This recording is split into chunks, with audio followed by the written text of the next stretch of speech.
여러분 안녕하세요. 여자를 향한 하나님의 디자인 여하디를 섬기는 길미란입니다. 여하디 채널은요. 하나님의 딸, 아내, 엄마, 그리고 선한 이웃으로 살아가며 복음을 빛나게 하는 여자들의 이야기를 담고 있어요. 오늘은 여자 그리스도인으로 살아가기 5장 순결의 기쁨에 대해서 함께 여러분이랑 이야기를 나눠보려고 하는데요. 함께 가보실까요?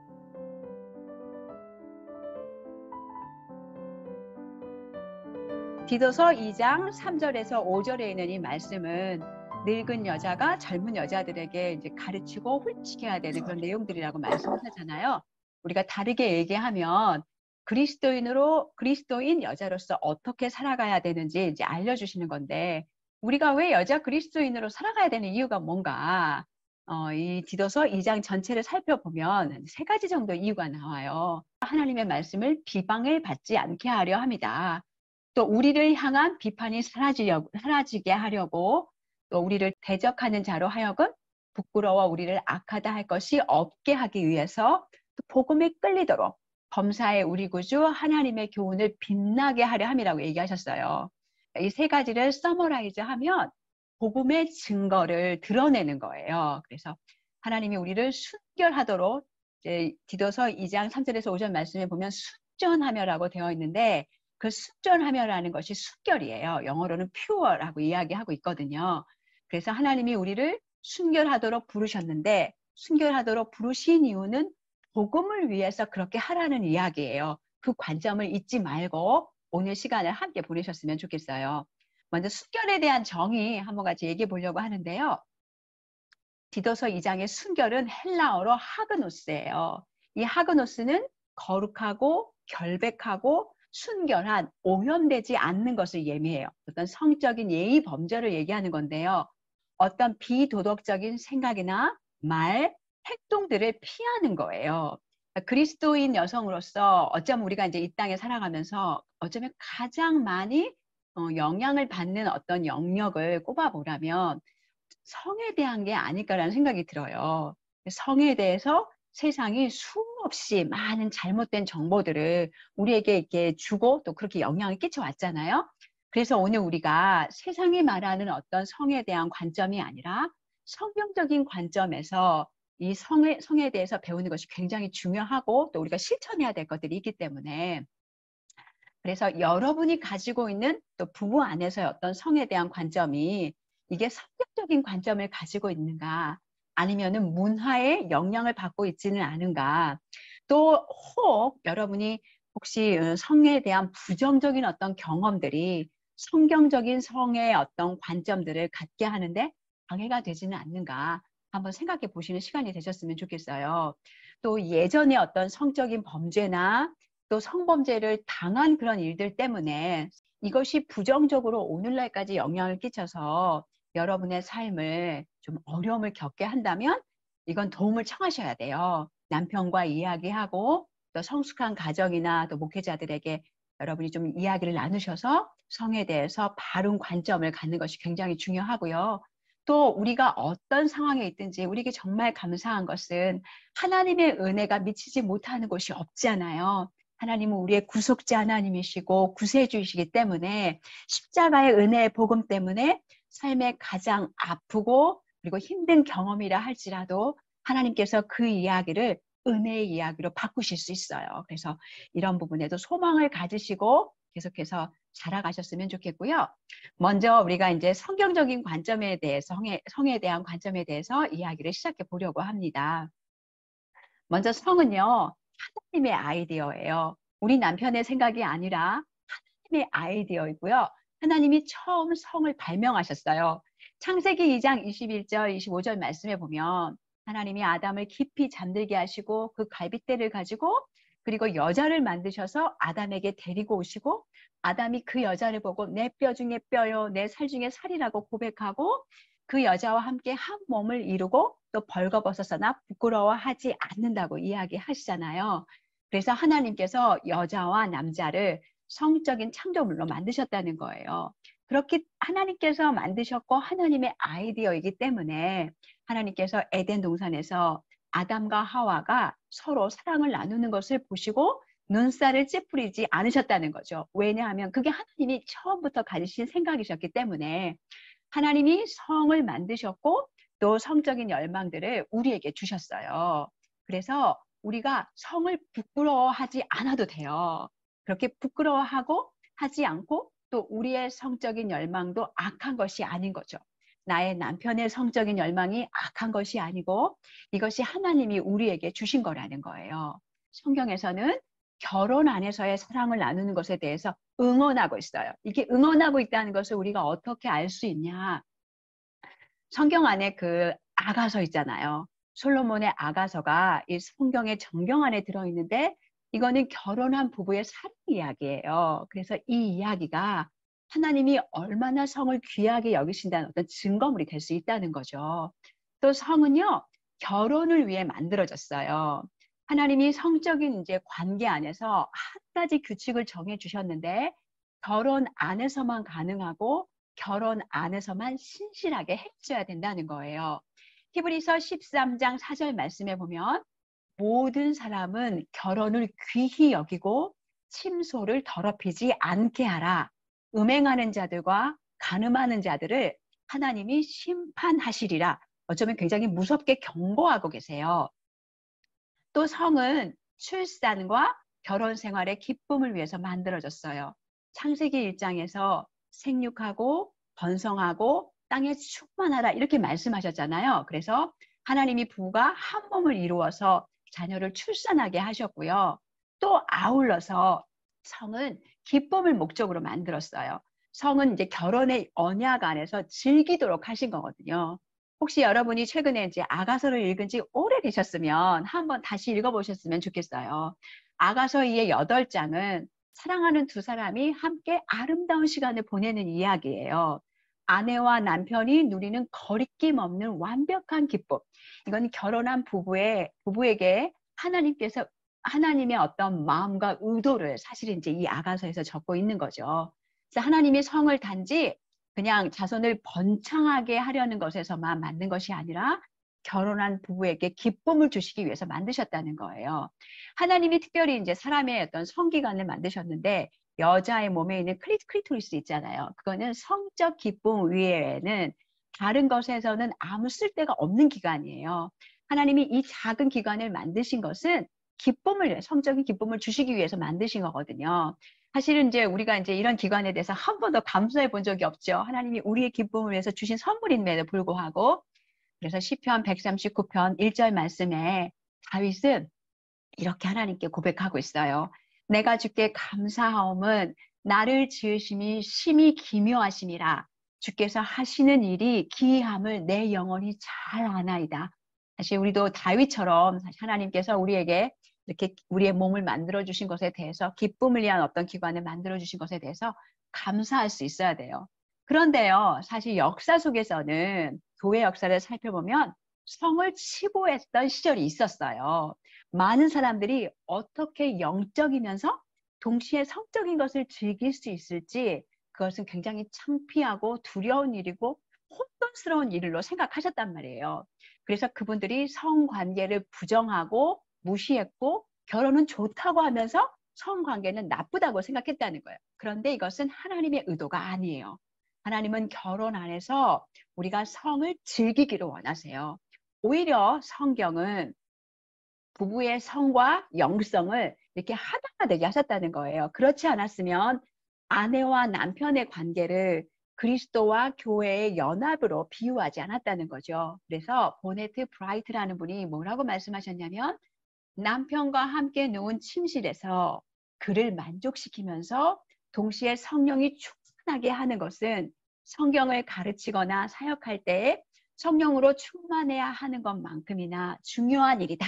이렇게 말씀하셨어요. 그래서 우리가 정말 함께 사랑을 나누는 일에도 성령 충만함으로 할 수 있다는 거죠. 그래서요, 성은 네 번째로 부부의 친밀함을 위해서 디자인된 건데요. 성관계를 이야기할 때 성경은 그의 아내를 알아간다는 표현을 써요. 아담이 그의 아내 하와와 동침하여 하매 하와가 임신하여 이때 동침하다는 그런 표현이 영어로는 노우고 히브리어는 야다예요. 알아간다는 거죠. 마리아가 천사에게 말하되 나는 남자를 알지 못하니 어찌 이 일이 있으리요. 이때 알지 못한다는 말도 동일한 야다의 단어인 거예요. 성경이 말하는 성은 단지 그냥 성관계 그 이상이라는 거죠. 이건 아주 깊은 남편과 아내와의 교통이에요. 서로를 아주 친밀하게 깊이 알아가는 거죠. 그래서 성교는 남편과 아내의 친밀함을 위해서 디자인된 거예요.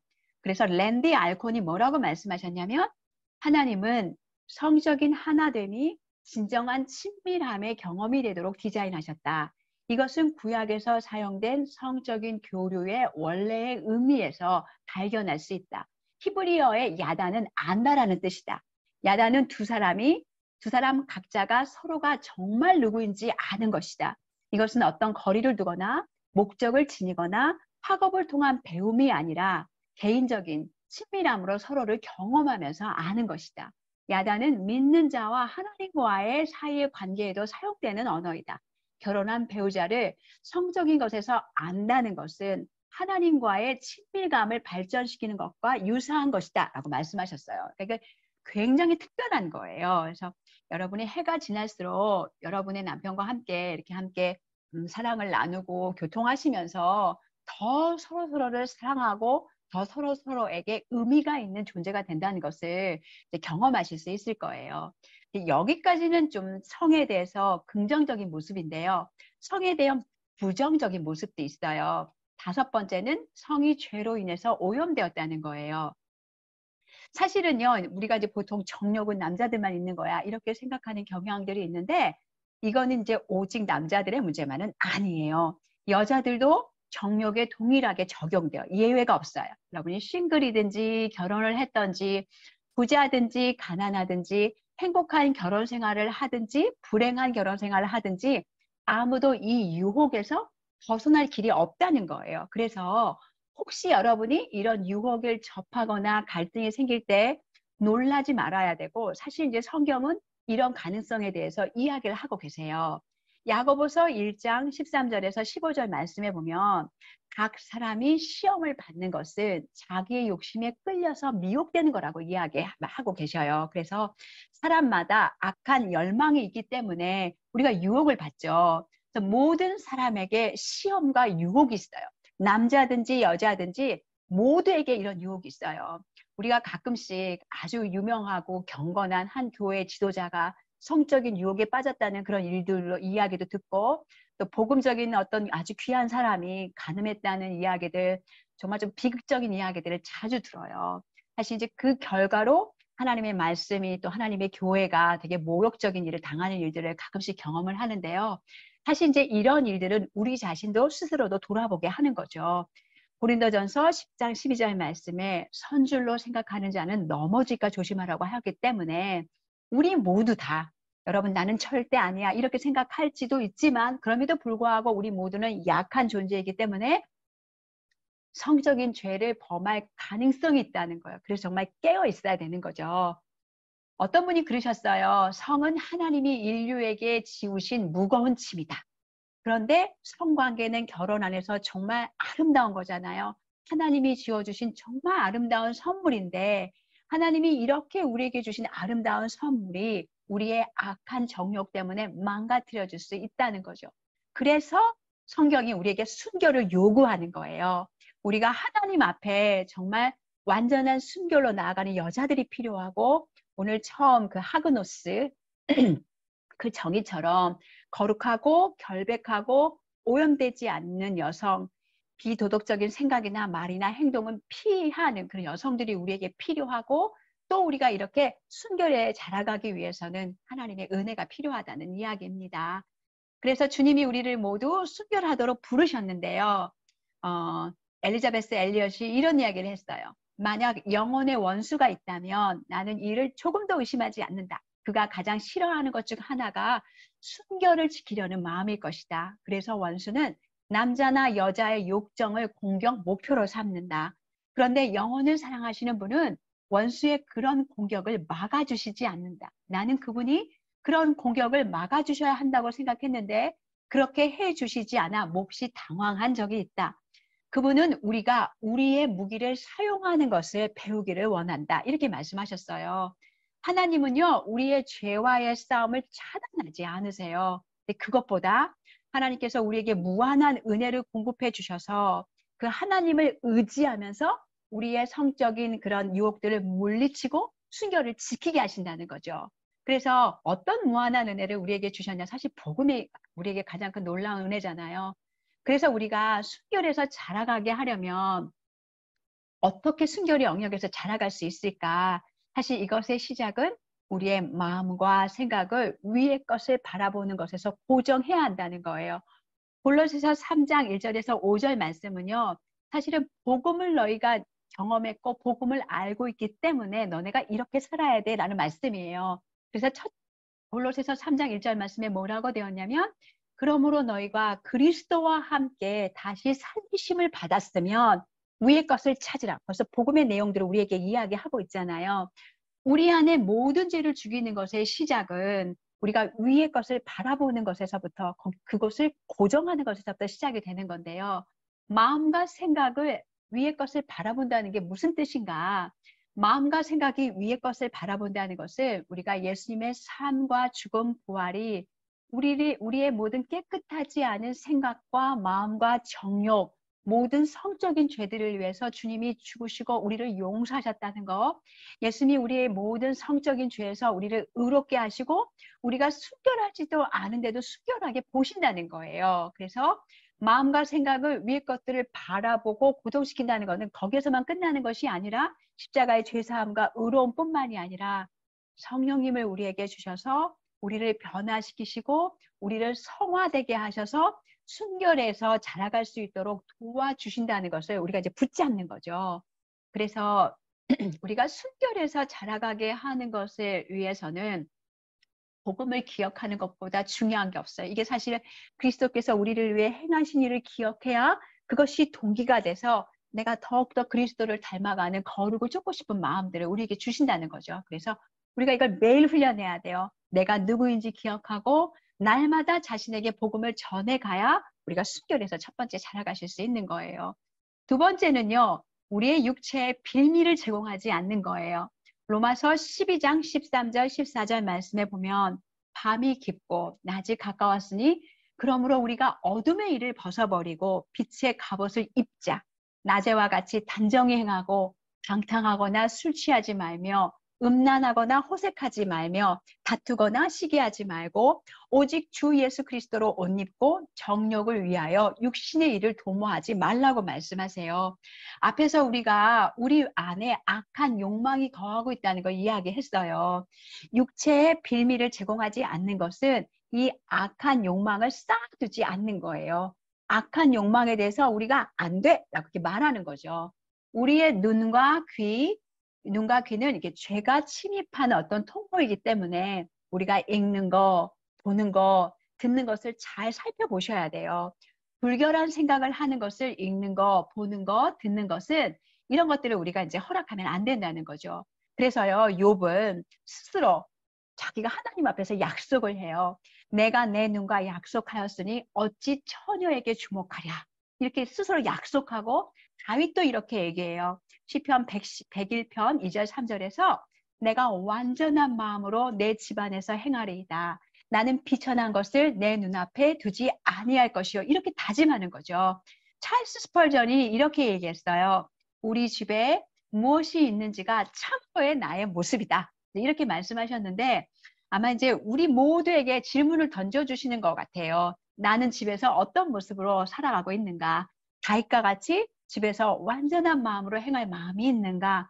보고 있는 것, 듣고 있는 것, 비천한 것들을 우리 앞에 두지 않을 그런 생각이 있는가? 이렇게 물어보는 거죠. 혹시 여러분의 삶 속에 우리 자매님들에게는 별로 없을 것 같은데 버려야 하는 것들이 있는지 한번 살펴보세요. TV 프로그램이나 영화, 로맨스 소설 그 무엇이든지 우리의 순결을 유혹하고 악한 생각을 품도록 하는 것이 있는지. 그래서 바울이 디모데에게 이렇게 이야기해요. 또한 너는 청년의 정욕을 피하고 그리고 고린도전서 6장 10절에 18절에도 음행을 피하라. 사람마다 사람이 범하는 죄마다 몸 밖에 있거니와 음행하는 자는 자기 몸에서 죄를 범하니라 이렇게 말씀하셨는데요. 이 말씀에서 이제 피하라 이렇게 두 구절 다 피하라라는 이야기가 있는데 이 말씀은 아주 강한 액션을 말하는 거예요. 피하라란 말씀은 멀리 달아나라, 가능한 한 빨리 이제 이런 이야기거든요. 이거 내가 감당할 수 있어. 이런 유혹은 내가 이길 수 있어. 이렇게 생각하는 거는 속임수라는 거예요. 그냥 걸어서 천천히 피하는 것은 충분하지 않고 성경은 내가 할 수 있는 한 최선을 다해서 우리에게 유혹이 있을 때 빨리 달아나야 한다는 거죠. 여러분이 이제 비밀스럽게 어떻게 허락한 것들이 혹시 있다면 그걸 보는 것이든지 듣는 것이든지 읽는 것이든지 간에 성적인 유혹을 증가시키게 하는 것이 있다면 우리 하나님의 말씀에 육체의 빌미를 제공하지 말라고 말해요. 그래서 우리가 조금 이제 각성을 해야 되는데요. 우리가 혹시 성적인 유혹을 느낀다면 그 유혹을 느끼는 시간을 살펴봐야 되고 어떤 장소에서 그런 유혹을 느끼는지 어떤 자료에서 그런 유혹을 느끼는지 어떤 사람과 함께 있을 때 그런 유혹을 느끼는지 어떤 엔터테인먼트들이 그렇게 하는지 그 모든 영역들을 성경적인 관점으로 여러분이 살펴보셔야 한다는 거죠. 육체의 비밀을 제공하지 마셔야 합니다. 세 번째 순결을 자라가게 하기 위해서는요.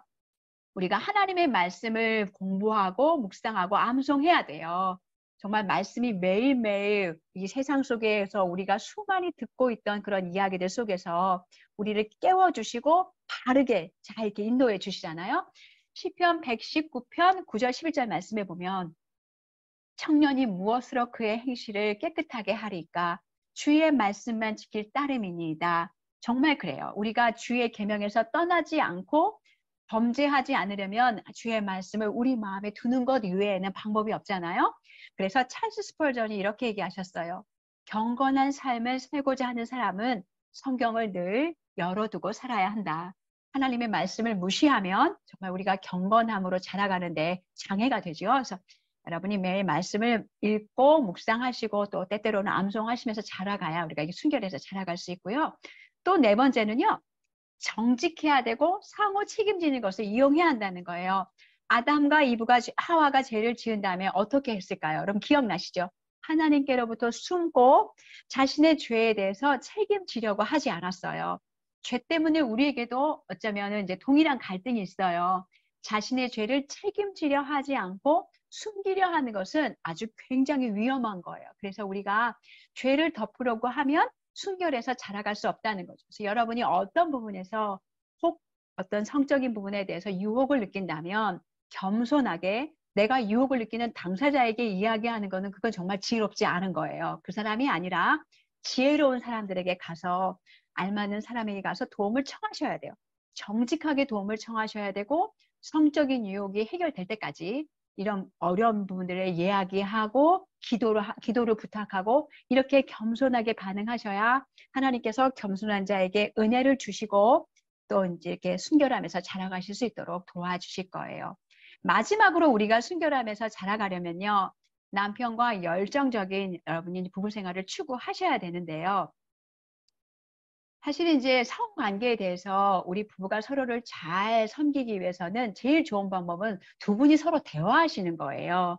또 성관계에서 좀 어려움이 있으시다면 여러분이 기회가 된다면 즐거움을 위한 성이라는 책이 있어요. 그 IBF에서 나온 책인데 게리 휘트라는 분이 쓰신 책이에요. 그래서 그 책을 좀 두 분이 함께 읽어보시면 좋을 것 같아요.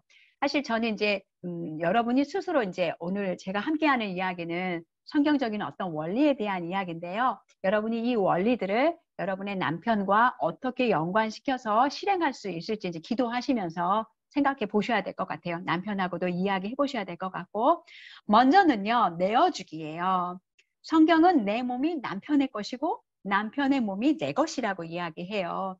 아가서 2장 16절에 보면 내 사랑하는 자는 내게 속하였고 나는 그에게 속하였다고 이야기하시잖아요.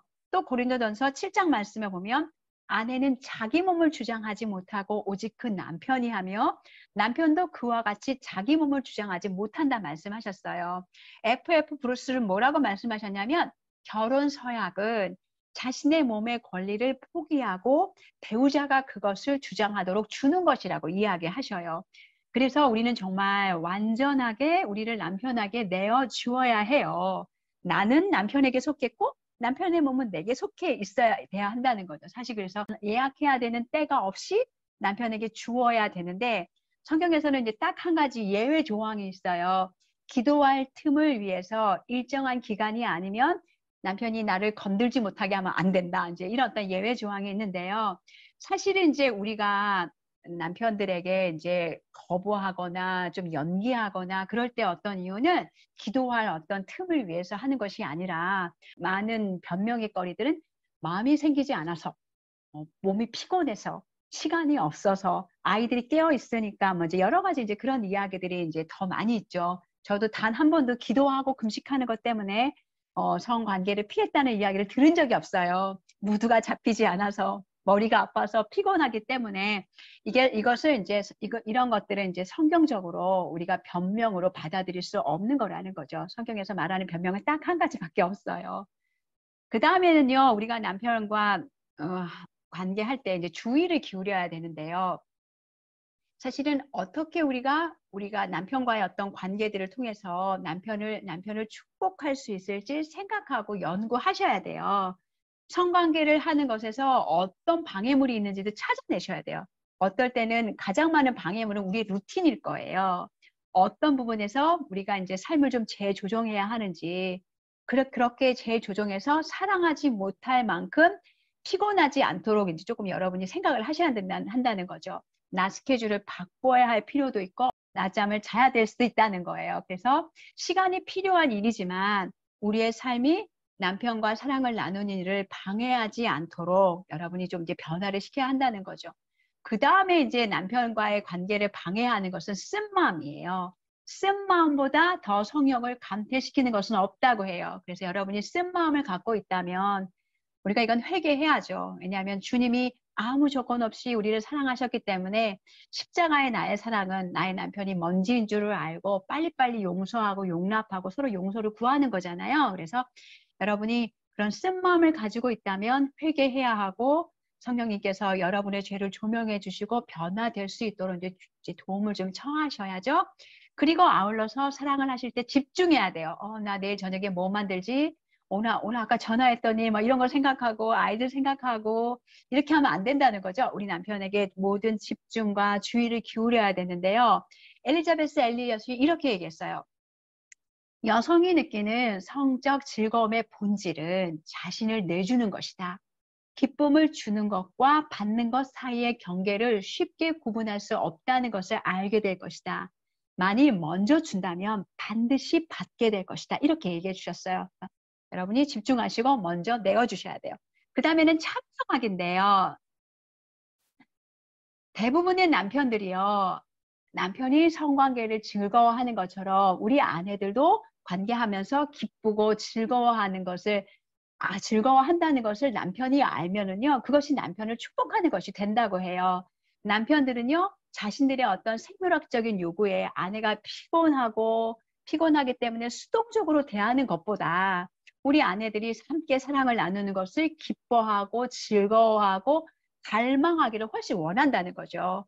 또 솔로몬의 아내를 한번 볼게요. 아가서 2장 3절 7절 말씀해 보면 남편을 얼마나 갈망하고 있는지 남자들 중에 나의 사랑하는 자는 숲을 가운데 사과나무 같구나.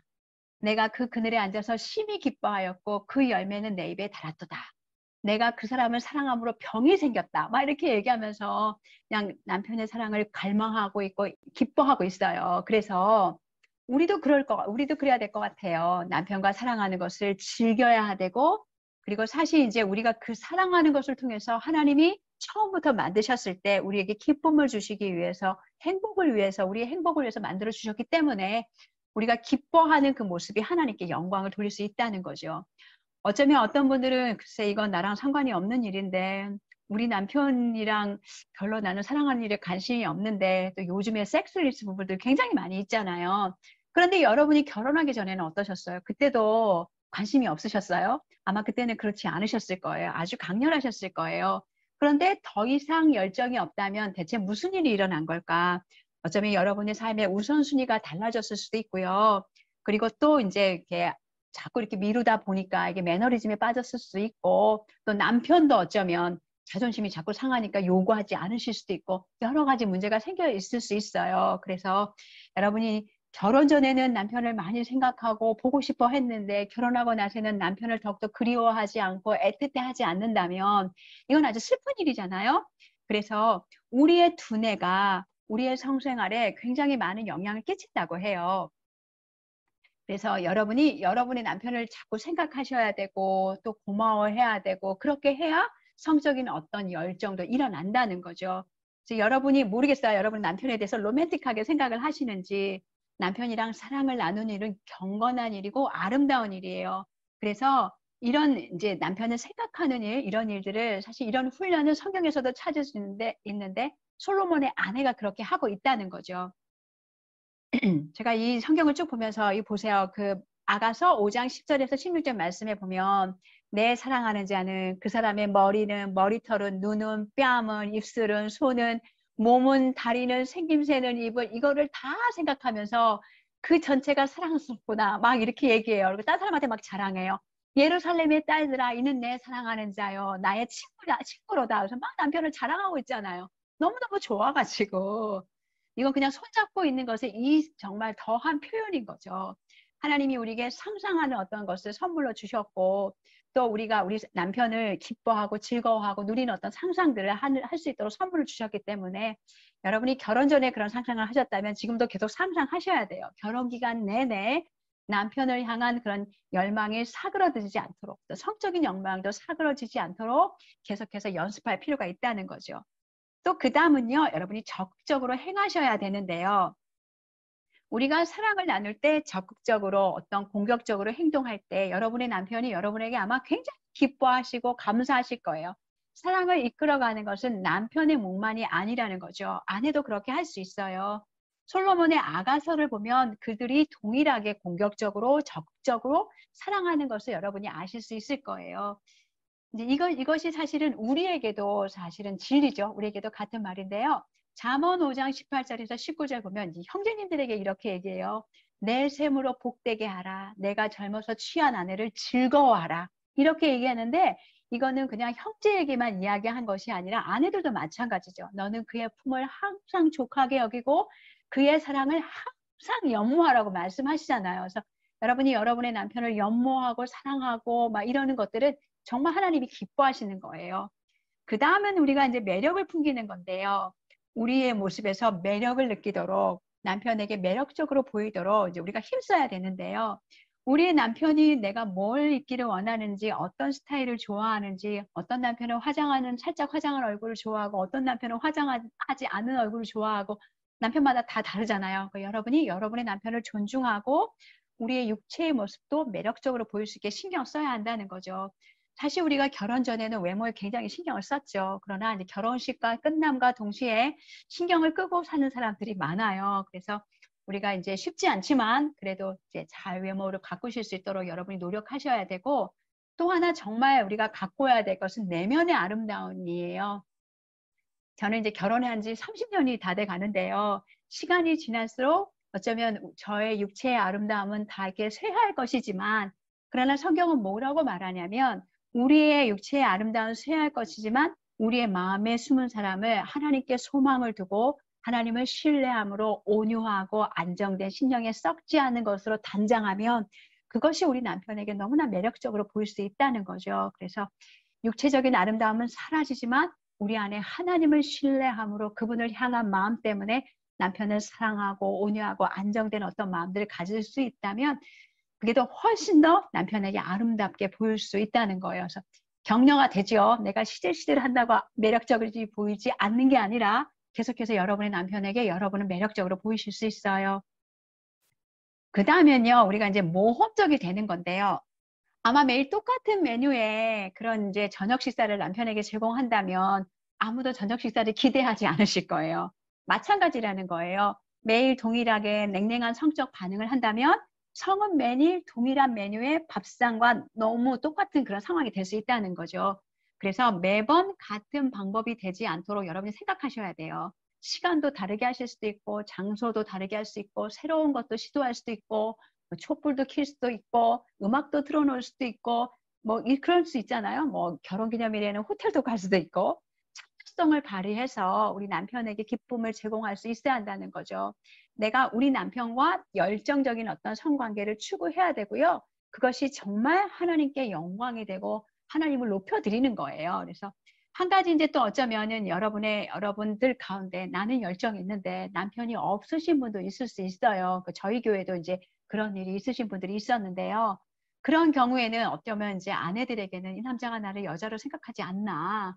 조금 당황스럽고 어떨 때는 혼란스럽고 막 고통스럽기까지 할 수 있죠. 여러분이 그럴 때에는 우리가 그럼에도 불구하고 하나님을 영화롭게 하는 결혼 생활을 추구하는 일을 멈출 수 없어요. 그래서 여러분이 뭐 이제 가까운 분들에게 도움을 청하시고 또 교회 목회자분들에게도 도움을 청하셔서 함께 하나님을 신뢰하시면서 하나님을 기뻐하시는 길로 이제 변화시켜 가야 되죠.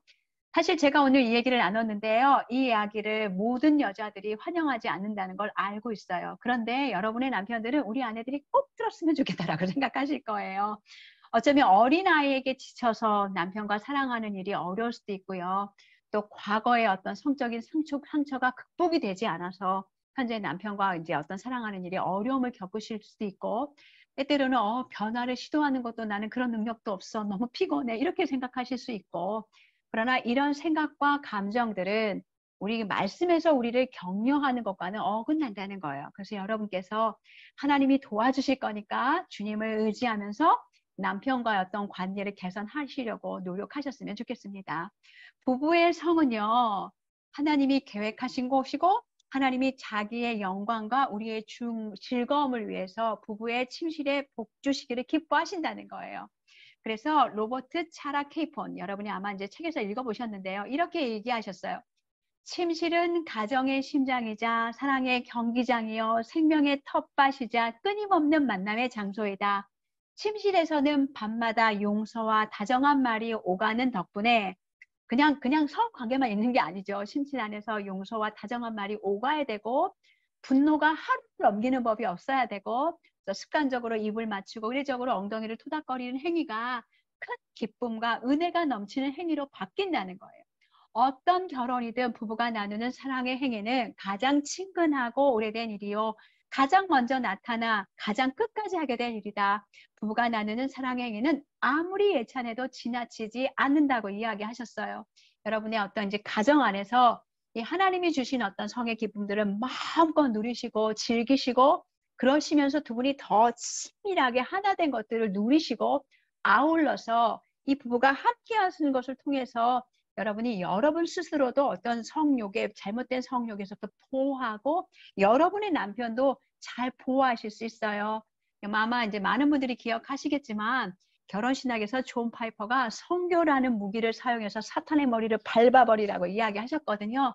하나님이 우리에게 주신 이 무기를 잘 사용하셔서 여러분의 가정을 또 든든하게 세우시고 우리가 순결해서 정말 자라가는 모두 우리 자매님들이 되었으면 좋겠습니다. 나눔과 적용을 위한 질문입니다. 첫 번째로요, 우리에게 이렇게 유혹에 넘어가게 하는 우리가 보고 있는 것, 듣고 있는 것은 없는지 한번 살펴보는 그런 시간이고요. 두 번째는 남편이 어떤 요구를 하실 때 그때 여러분이 어떻게 응하고 계시는지, 만약에 적극적으로 응하고 있다면 어떤 결과가 나타날 것인지 한번 생각해 보십시오. 또 우리가 남편과의 어떤 그런 관계를 잘 누리지 못하는 방해하는 요인들은 뭘까요? 우리가 어떻게 습관을 바꿔야 서로 기쁘게 즐길 수 있을지 이것도 한번 생각해 보시면 좋겠습니다. 마지막으로요, 이건 숙제예요. 여러분이 시간을 내셔서 아가서를 한번 읽어보시고 또 남편과 함께 대화를 하시면서 여러분의 부부 생활을 더 행복하고 즐거운 시간들로 자라갈 수 있도록 만들어 보시기를 또 추천해 드립니다. 오늘 어쩌면 어떤 분들에게는 되게 힘들고 어려운 시간이었을 수 있어요. 그러나 하나님의 은혜가 우리를 구해내지 못하는 상황이 없다라는 것을 기억하시고 정말 주님이 의도하신 대로 주님이 우리에게 주시고자 하시는 기쁨을 마음껏 누리시면서 하나님께 영광 올려드리는 저희가 되었으면 좋겠습니다. 복음의 영광을 드러내며 함께 살아가기를 소망하는 자매님들 너무 감사하고요. 다음 시간에 또 뵙겠습니다. 오늘도 감사합니다. 사랑합니다. 또 만나요.